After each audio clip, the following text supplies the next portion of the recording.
Today is Good Friday. I'm especially thankful for Holy Week this year to help me mark the days. Feels like it's hard to tell where one day ends and another day starts right now. But Holy Week not only marks the days for us, it also leads us to Easter and the resurrection. And today, on Good Friday, our focus is the cross. Our scripture comes from Luke chapter 23, verses 26 through 49.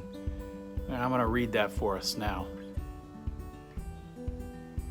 As they led Jesus away, they grabbed Simon, a man from Cyrene, who was coming in from the countryside. They put the cross on his back and made him carry it behind Jesus. A huge crowd of people followed Jesus, including women who were mourning and wailing for him. Jesus turned to the women and said, "Daughters of Jerusalem, don't cry for me. Rather, cry for yourselves and your children.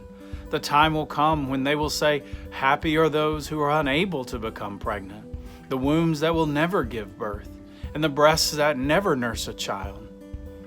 Then they will say to the mountains, 'Fall on us,' and to the hills, 'Cover us.'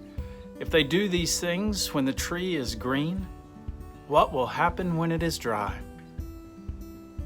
They also led 2 other criminals to be executed with Jesus. When they arrived at the place called the Skull, they crucified him, along with the criminals, one on his right and the other on his left. And Jesus said, "Father, forgive them, for they don't know what they're doing." They drew lots as a way of dividing up his clothing. The people were standing around watching, but the leaders sneered at him, saying, "He saved others. Let him save himself if he really is the Christ sent from God, the chosen one." The soldiers also mocked him. They came up to him, offering him sour wine and saying, "If you really are the King of the Jews, save yourself." Above his head was a notice of the formal charge against him. It read, "This is the King of the Jews." One of the criminals hanging next to Jesus insulted him, "Aren't you the Christ? Save yourself and us." Responding, the other criminal spoke harshly to him, "Don't you fear God, seeing that you've also been sentenced to die? We are rightly condemned, for we are receiving the appropriate sentence for what we did. But this man has done nothing wrong." And then he said, "Jesus, remember me when you come into your kingdom." And Jesus replied, "I assure you that today you will be with me in paradise." It was now about noon, and darkness covered the whole earth until about 3 o'clock, while the sun stopped shining. Then the curtain in the sanctuary tore down the middle. Crying out in a loud voice, Jesus said, "Father, into your hands I entrust my life." After he said this, he breathed for the last time. When the centurion saw what happened, he praised God, saying, "It's really true, this man was righteous." All the crowds who had come together to see this event returned to their homes, beating their chests after seeing what had happened. And everyone who knew him, including the women who had followed him from Galilee, stood at a distance, observing these things. As we put our focus today on the cross, I want to invite you, if you're able, at some point today, take about 3 minutes and just turn the lights out. If you can do it around noon, that might be even more fitting. But just leave the lights out for a few minutes and be in the darkness.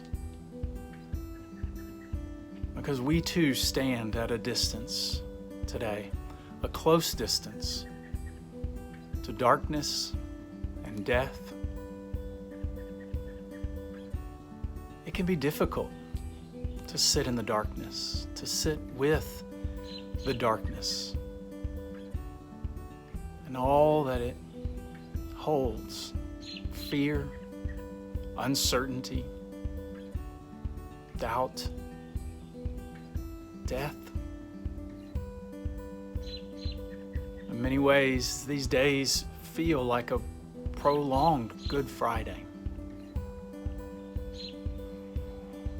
And usually in the darkness, we try to fix it. We try to solve it. We look for someone to blame. We look for a way out. We make it better.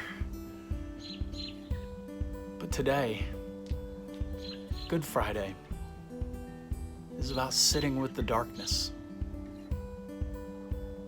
knowing that even in the midst of the darkest times, Jesus is at work. Jesus is redeeming and restoring all of creation. Jesus is putting back right everything that was broken. Jesus enters into the depth of darkness and death for us, with us.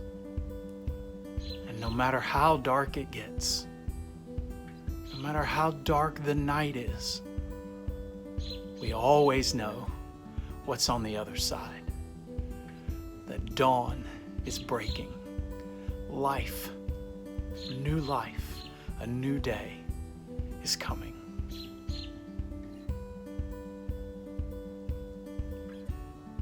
So may we all take a few minutes today and sit with the darkness.